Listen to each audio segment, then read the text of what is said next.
Greetings from the future. Tales from the Metaverse is another one of our series put on by the virtual film company. And today we're going to be talking about democracy in the Metaverse. One really needs to go back to the beginning and start looking at, how democracy evolved through people communicating. And this is just a short list in that, we could have other people or technologies on here. I mean, we go back to Greeks and their scrolls, or the Romans and their scrolls, or whoever. The invention of writing, the invention of communication has changed how we perceive the world. And one of the first big inventions in my mind was the printing press, which enabled people for the first time to read material, start understanding on their own. Take the Bible, for instance. The Bible, up until this time, had been spoken by word of mouth and taught by priests, and people really didn't have a chance to look at the Bible and say, well, is this correct or not? And so we started to disseminate Bibles, basically printed on the printing press, sent on ships around the world, and all of a sudden people got information, and that hunger only increased. We went to the semaphore, and like many technologies, that one was driven by war. That was the French Revolution. The telegraph, typewriter, of course, the telephone, the radio, the cell phone, and then the internet in 1983. And while we talk about the metaverse being this thing that just sprung up in the last couple of months, to me it's really nothing more but an extension of the internet. And in those days, when the internet first popped up, we were all filled with joy and hope, very much like we are today with the metaverse, that it was going to change the way the world was. And unfortunately and fortunately, I mean, it's a double-edged sword in that it has changed things, but it has also caused other problems, which we'll talk about. So, Chris, thoughts? So it depends on every single person that is using the metaverse and that will build the metaverse to think about responsibilities, for example. And being democratic is always responsibility to take the thoughts and the needs of others into consideration. I think that's one of the most important things. And well, politically speaking, I we have very troubled times at the moment. We can see that there are regimes that are trying to cut down the internet and to prevent people to gain information and to be able to communicate with others in other countries, other ideas. And well, I really, really hope that the metaverse will be the place where anyone can go at any time from any country, be able to freely communicate, and probably democracy will thrive. A statement that has been drummed in our head for a long period of time is one world, like people, the new world order that people are scared of. And I don't know if they should be scared, because in this realm, there's the possibility of the language barrier going away because of technologies. I look forward to being able to communicate with somebody that they speak a different language that I don't know at all, but yet I can have a conversation with them. So, powers that be, I feel like some people feel threatened that now there will be this free system that they can communicate. And now all of a sudden, somebody's telling them it doesn't necessarily need to be their truth, of this is what these people think or feel. And I think that's going to bring people closer together, because there's been a lot of resources that are keeping people divided. Yeah, but one of the, I think, issues, or a couple of the issues that we've already brought up, is that not everyone is online. There's a big discrepancy. I mean, here in the United States, there are millions of people still that don't have broadband. Then there's the other issue where people complain that these technologies, instead of getting us closer or making us closer, actually divide us, in that we don't communicate as we would if we were face to face. But I would argue that in this virtual world, there's very little difference between being face to face and physically and virtually. So I do believe there's hope. So one of the words that has been added to the lexicon is e-democracy, which basically will do as you described. It incorporates information communications technology to promote democracy. But then the flip side of that is the our last election here in the United States, where the voting machines came under so much flack. And a voting machine is a piece of technology. And so if we can't get it together enough to accept the fact that these voting machines are secure, then I worry. I mean, I think people have this fear of technology as we move forward. So that's always an issue. The metaverse can always just be as strong as the users of the metaverse. And, the point is, we need to get more people in here and show them this possibility to be able to communicate without any fear, and being able to set up their own events and talk about the topics.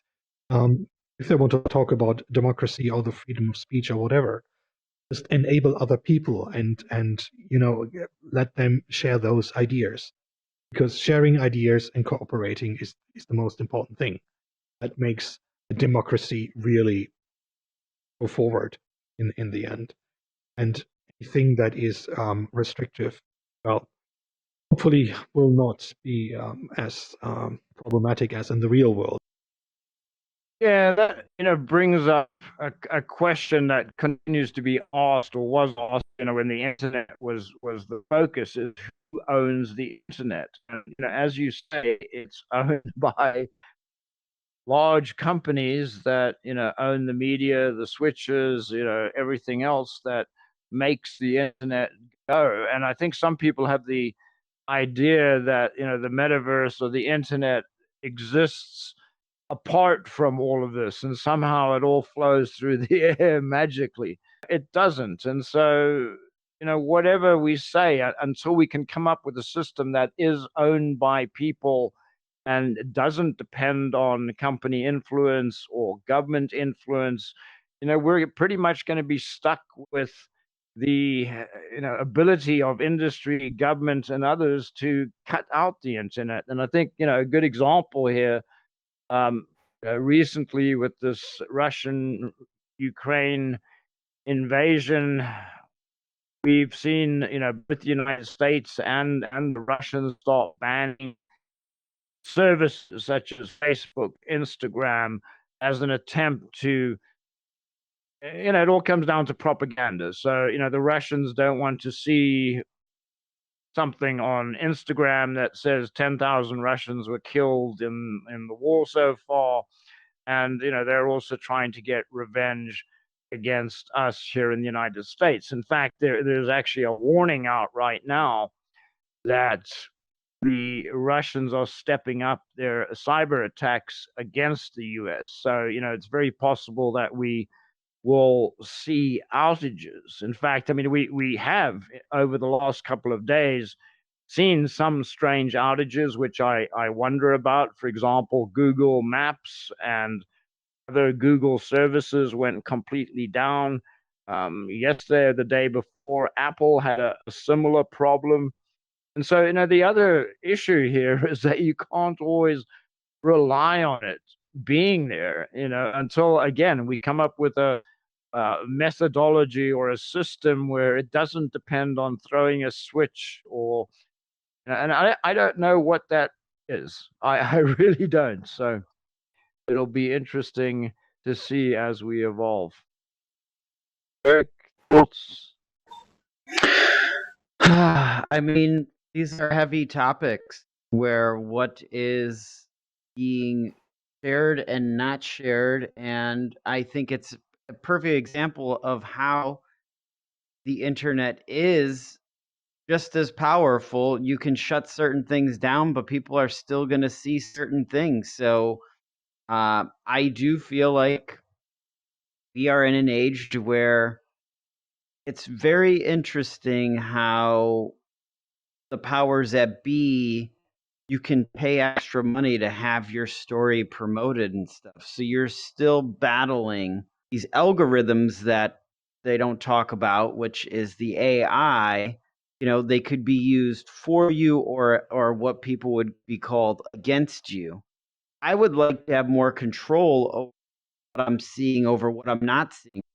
Democracy comes with building communities and having people or like people that decide that they're going to, form this group or country, eventually, and all live harmoniously together. And we're starting to see this happen with gaming. Do you have any thoughts on that? Sure. I mean, there are huge gaming communities and there are massive, we know MMO games for a long time, for example.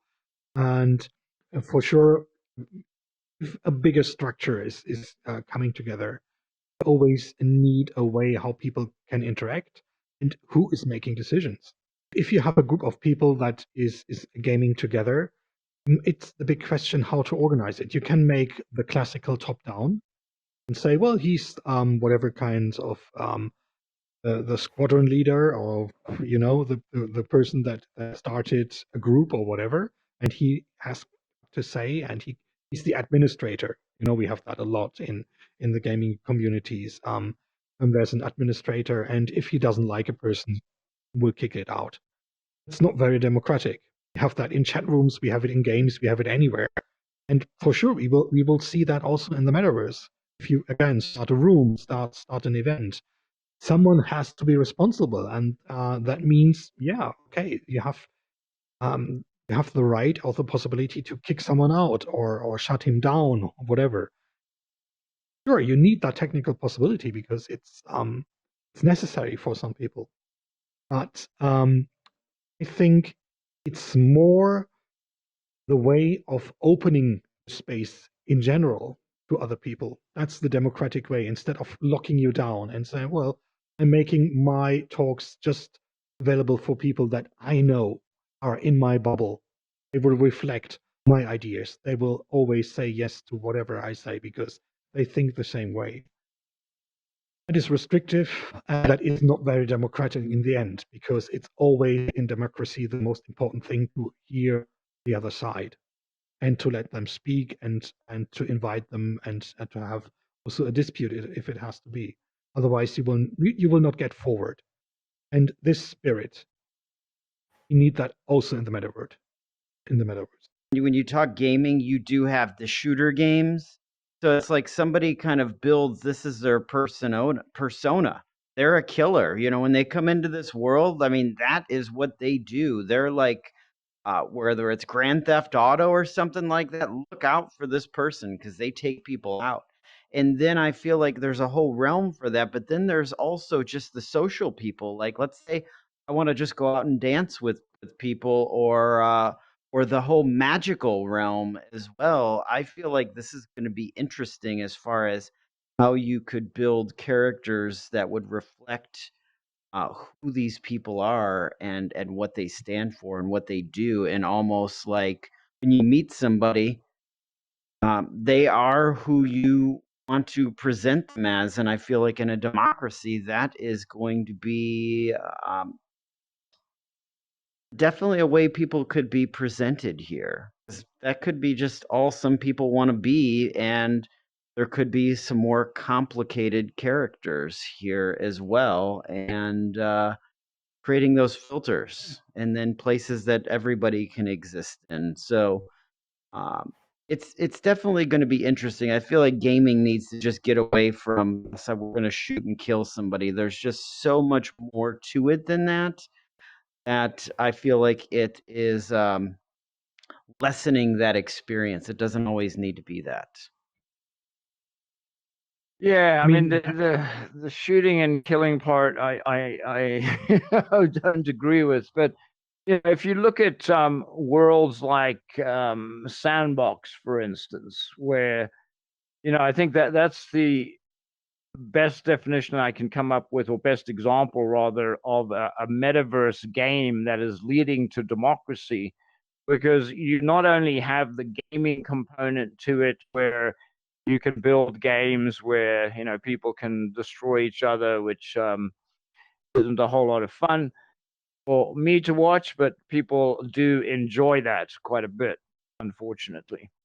But you can also, and I think this is where the whole gaming, you know, paradigm comes into play, is that you can start buying lands. You know, we go back to the Monopoly game where you now buy land and you have ownership in this world which exists in the metaverse, and then you can now build properties on top of that land. And so, you know, basically recreate communities that we have in the physical world in the metaverse or digital world. But, you know, again, that to many people is a scary thought, and, you know, exactly where the line between, you know, technology taking over and, you know, technology aiding us is, you know, some people really don't know and are afraid that, and I have always been. I mean, you know, as technologies evolve over the years, there have been people resistant to it. You know, we had a conversation the other day about, you know, people not adopting some of the technologies that are commonplace today, like cell phones, where there are certain people that will just not use a cell phone or a smartphone. They may use one of the old, you know, cell phones that just have a dial pad on it, but won't go to a smartphone because it's just technically too complicated. sure. I mean, if you want to use the features of, let's say, the metaverse or any other digital technology, you will have to go with the devices. Otherwise, you will be left behind somehow. I think an interesting part, like even being here in Altspace, is last year I had an apartment when I first showed up in this space. Now I don't own anything. I start in a host screen. So, you know, that is a perfect example of being a participant instead of owning, you know, automatically being defaulted some real estate here. You know, I mean, the problem with real estate right now, in my mind, is that the value has gone up so much that, you know, to your point, Chris, it needs to be affordable to everyone. And, you know, then there's still the question. I mean, we've talked about this in our previous series when we talked about, you know, tangible versus non-tangible, is, you know, what is the actual value? I mean, one can pay $100,000 or whatever for a plot of land. Right. I mean, But in that the thing is that people don't get is okay, there's this upland world. But there's a lot of worlds that are going to be built, so there's going to be another one right behind that. Nobody knows what is going to be the popular worlds. You know, maybe one world is like a monopoly world where it's like, yes, very expensive, very luxurious. You know, that can be for some people, and there is going to be that exclusivity. I mean, there is a lot of things. I look forward to how about there being some art communities that money doesn't get you in, but your character gets you in, is based on the type of person you are. You know, maybe this is just not a fit for you. So there's a lot of you know, positive spins that we can put on that as well. for sure. I mean, that's in any kind of community that you have in the real world and the metaverse, people will find together. There will be groups with the same interests and so on and so on. Just as I think they should be open. They should be including, so not to be restrictive and leave other people out because would be the most democratic way to get around with other people. But sure, you will always find people together that are interested in the same things, doing the same stuff, have the same hobby, whatever. But when we come back to this financial part, if it's Decentraland or whatever, in my opinion, that is much more of a market and a business. And the big question is a market democratic? Do you know any market in the world that is really democratic? No, the market is always like you have a product and you have a demand, right? So that is the way. And the first thing, and in my opinion, again, the most important thing is that people have basic access to the market. The Europeans have always been ahead of us here in the US in that they have had one has to opt in instead of automatically, like we in the US are considered, we're automatically opted in, although that's starting to change a bit. But one of the issues I have is that the government is out there, sure, and they're investigating certain things, sure. But if you look at the average individual, the government generally has a lot less information on that individual than some of the information brokers that we're seeing out there that are selling personal information. I mean, this has been going on for ages. It's many, many years ago when I was doing investigations, one of the big databases we used was a consumer database that was originally started by grocery stores that started to, you know, ask people to fill in surveys, and people happily said, yeah, for a small discount or sometimes for nothing, I'll fill in this 5-page survey, which asks me, how many kids I have, how much I earn, what kind of car I have, and it goes on and on and on. And so, I think personally, that's our biggest threat is these companies that are out there that aren't regulated, that basically can do anything with that information that they like. The government, in most respects, is regulated by law. Democracy can just work when everyone is respecting it and everyone takes care of it. Otherwise, you can forget it. That's the point. Yeah, and this is where I see we've seen the, I want to say, invention or the evolution, perhaps, from people-run democracy to DAOs, distributed autonomous organizations, where instead of having people, people would have to write the smart contract to begin with at this point, but one has smart contracts that regulate how this democracy, this organization, is going to work. And everybody that belongs to the organization has an equal vote. And so, any actions taken by the organization are taken by the people. Again, it involves technology, it involves, buying cryptocurrencies, which, many of us take for granted, but there's people out there that really don't have a clue when it comes to these technologies. And so, yeah, it's great that these things are starting to evolve, but what about the rest of us? What about in 1996, the US passed um, the Telecommunications Act of 1996, which some people called the Decency Act. And the previous act that dealt with telecommunications, I believe, was in the 30s or 40s. And so, there was a lot of catching up to do.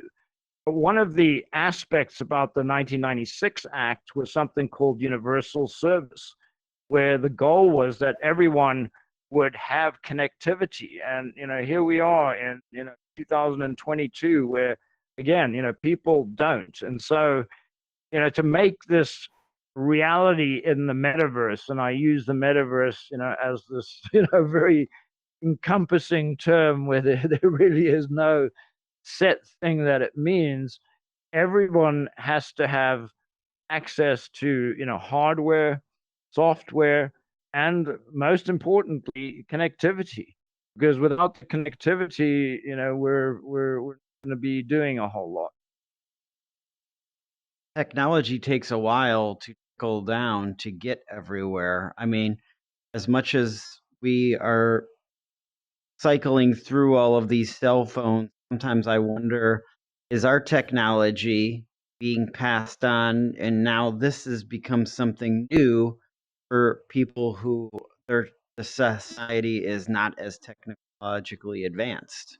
Sometimes it's like, where are we at in the cycle, and how does everything actually, you know, are these things being recycled and distributed to where other people are getting access? Because that's the true democracy as well. And I mean, I think it comes down to there's some regimes that are preventing technology from becoming accessible because of what it is able to do. For Yeah, sure. I but mean, it comes back to critical thinking that unfortunately, no matter what we do, if people think critically and examine what's being presented to them in a critical way, and just log into Facebook and see a meme about something and say, yeah, that's the absolute truth, I'm going to believe that, then we still have a problem. Until people become more aware, no matter what we do, I don't think anything is going to change, unfortunately. Yeah. So yeah, I so mean, I think that you guys talked about a lot of really interesting things, right? So as we enter into this world, making sure that things are equal are fundamentally going to be important. And there's a lot of questions that you guys, discussed, and there really isn't, any specific answer, right? Like, I think part of the problem is that there's just so many different areas, right? There's these different worlds, and there's these different places, and there's companies and applications doing different things, and so there's really not, there's not this sense that there's an equalization across all of these platforms, right? I think some of the things that are the most important for me is that the users are able to drive platform, and whether or not that's completely democratic, I think is a less concern to me than making sure that it just has some of those key elements, right?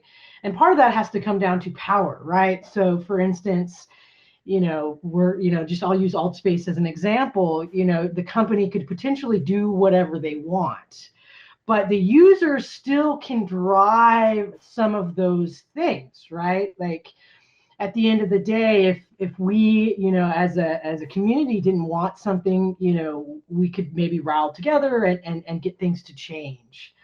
And I think that that's going to be important. It's going to be important that the voices get heard and that people have equal access to those things. And so some of the stuff that I do like, for instance, you see a lot of world builders, right? And it just seems like they're everyday folk building worlds and creating things. And so some of that is allowing for technology to allow everyday users to build a world, for instance. Like, maybe I don't know any coding, maybe I don't have any experience, but I could be able to build my own application, I could build my own world. And that way that power isn't concentrated in the few, right? You don't just have the big tech companies creating things, you have everyday people creating things. Very similar to what we see in the real world, right? Lots of people build houses. And so, I mean, I think those are some of the things that I want to see that will drive democracy. But I'm glad we're having this conversation early on. I mean, I don't have answers, but I think we need to keep talking about it so that we can drive it, so we can drive that conversation. I'm really happy to hear you guys talking about some of these things. Going back to what you said about COVID, Chris, I think that's a really important defining moment in this whole evolution to a technology-based democracy, if you will. In that, over the last 2 years, people have been forced into using technology, and there's a lot of people that might never have, done a Zoom conference or something else related to technology that really had to do it because of COVID and being locked down and not being able to go to a workspace. And It brought me here. I probably would Okay. not be here right now if the whole thing did not happen. Yeah. Right. 9 Yeah, lives. I mean, you mentioned COVID, right? So I started a new job during COVID, and it's just so interesting seeing how now my colleagues are like, "Oh, it's so inefficient to go to a conference in person. It's so inefficient to, fly across the United States to interact." But Zoom is limiting, right? And so you start to see that Sure. COVID is driving the metaverse to some extent. This idea that we can still have conferences, engage with people similarly to the way in which we did in person, but not having to fly across the world and take a whole week off and all of that, stuff that some call inefficient. So The biggest thing that I think that it can do too is putting people in these environments that you want to educate them, or that's what they're there for, the conference, so you can create some hands-on things that people can be involved with. You can do outside of the box things that you couldn't even do if you had everybody in that same room. So it's like it gives a lot of additional possibilities. right, and so getting these Yeah. ideas across, these democratic ideas across to other countries is so important, and this really does allow for that, where they can go to these big drug conferences or whatever it is that you're doing in your field to continue to make the world a better place. And I see this as a great opportunity to make the world a better place, where positive and ideas will really just be able to be spread in a way that the internet certainly has done, but even just going a much, many leaps and bounds further. Awesome. That was a great closing statement, wasn't it, for our show today? Awesome. I agree. Couldn't have been better. I agree. Yes. Look forward to the future. Sure. Yeah, unfortunately, we're done again. Time seems to fly. Every Tuesday, we start at 11 a.m. Eastern time, and we discuss topics related to the metaverse. And next week, we'll be talking about volunteering in the metaverse. Right. Well, thank you everyone for joining us, and we'll see you hopefully again next week. Cheers. Bye-bye, guys. Thanks. Thank you. Thank you.